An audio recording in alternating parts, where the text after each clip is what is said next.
What is going on, guys? Welcome back to the channel. I could not be more excited and I can't get this smile off my face because we finally have dino ribs at Northstar Bison. Now that right there is a rack of ribs. So I'm gonna show everybody how you can do it in your oven. All right, so first things first, just like any set of ribs, you're gonna wanna trim off some of the fat as well as the membrane that's underneath. If you keep this shiny membrane on, it's just gonna be very hard to eat later on and a little bit tough. So you can either A, score it, or you can remove it completely. We're gonna try to remove this guy completely though. And just like that, the membrane is off. These are bison dino ribs. They are gonna be leaner than a traditional beef rib. So you're gonna see that most of the fat is actually off of it. I always like to keep my trimmings though, because you can use it to flavor pans in different dishes later on. And now we're gonna get to seasoning this guy. First, we're gonna start off with a binder. A lot of people use mustard, some people use jelly. I tend to just go in with olive oil. It's the simplest. And since we're not gonna be cooking this very high temperature, it's completely fine. You don't have to worry about the oil breaking down. We're gonna give it a rub in on both sides. Since we aren't using a smoker, we're not gonna get that smoky flavor, but I do want that smoky flavor as well. So what I'm gonna use is a little bit of liquid smoke. I tend to go with this one just because there's no preservatives in it, there's nothing in it, it's just the liquid smoke flavor without any of the crap. And you don't need a lot of this stuff, just a couple drops. And you can already smell the smokiness coming off that thing, which is gonna make this taste phenomenal when we're done. And you can use whatever barbecue seasoning you want on this, but I'm gonna use a couple different ones for mine. And all three of these are coming from my friends over at Dude's Gourmet. The first one's gonna be Pitmaster Rub, and seeing the fact that this is such a big cut of meat, you can really over season on this guy. After that, we're gonna go in with some of their Sweet Baby Jesus. This has a little bit of brown sugar in it, which is gonna help with that caramelization later on. And then we're gonna go with a little bit of sweetness with honey chipotle. And you know me, I always go in with garlic powder. And we're gonna do the exact same thing to the other side. Now I'm gonna let this rest for about 1 hour. Now we're gonna preheat our oven to 270 degrees. All that guys preheating, let's get everything else set up. And for setup, it really doesn't take much. I like to get one piece of aluminum foil, place it in the bottom of my baking sheet. Now we're gonna lay down our racks and we're gonna add our ribs right on top. A lot of people will just take this, throw it in the oven. I don't like to do that because I feel like it dries out the ribs a little bit too much. So what I'm gonna do is add some liquid to the base and then we're gonna tent it with more foil and throw it in the oven for about 3.5 hours. All right, oven is now preheated, so let's throw it in there.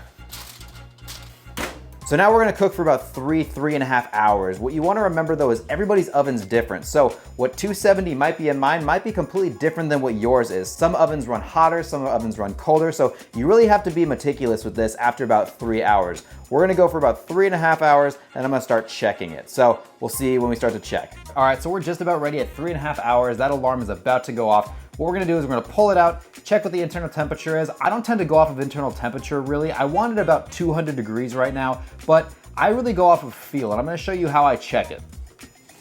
So let's check an internal temp really quick. And we're reading right at about 190, which is exactly where I wanna be right now. But for me, I like to go off of feel. So what I'm gonna do is use the toothpick or the skewer test. What you do is you take a skewer or a toothpick, push it down, and you just wanna see how much give you get back. So what I like to do is just slowly push it in. I almost like to have it have like a banana consistency or a really cold stick of butter consistency. So this isn't quite there yet. I'm going to throw some barbecue sauce on this and throw it back in the oven for a little bit longer. And you can use whatever barbecue sauce you want. I'm just going with this one, which is a hickory barbecue sauce. And then we're just gonna brush it on, make sure it's completely coated. And you know, we actually have some of these awesome pan drippings down below. I'm gonna take some of that and throw it on there as well. Now we're gonna go back in the oven uncovered for about 10 minutes. All right, now we're getting ready to take these guys out of the oven. I'm gonna wrap them in aluminum foil and let them rest for at least an hour. If you have some butcher paper, that's the best. I only have aluminum foil right now, which will work, but you wanna let these guys rest. I'm also probably gonna take some of that juice and roll that in there as well, just to give it a little bit more moisture. So let's take them out, wrap them up, and give them a break.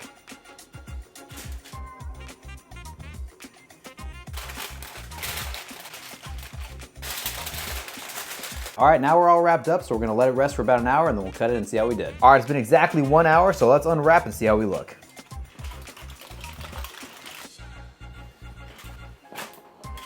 All right, from the outside, we're looking phenomenal, but we don't know anything until we cut into it. So let's get to it.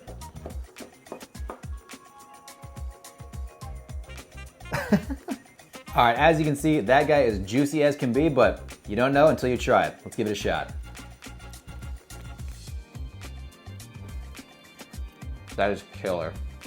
These guys are so much fun to make. They're so easy as well. And if you have a party going on, it's definitely a staple piece that everybody's gonna enjoy. So if you guys enjoyed this video, leave it a like. Let us know in the comments what you wanna see more of. Let us know, have you tried a dino rib before? And if not, are you gonna try it? If you guys wanna try out some dino ribs or any other awesome meats, head over to northstarbison.com right now and use code ScottyEats for a discount. If you have any questions or if you wanna see a specific meat and how to cook it, let us know in the comments as well. But thanks again for hanging out. Until we see you again, we'll talk soon. Peace. This is honestly my new favorite thing. Oh.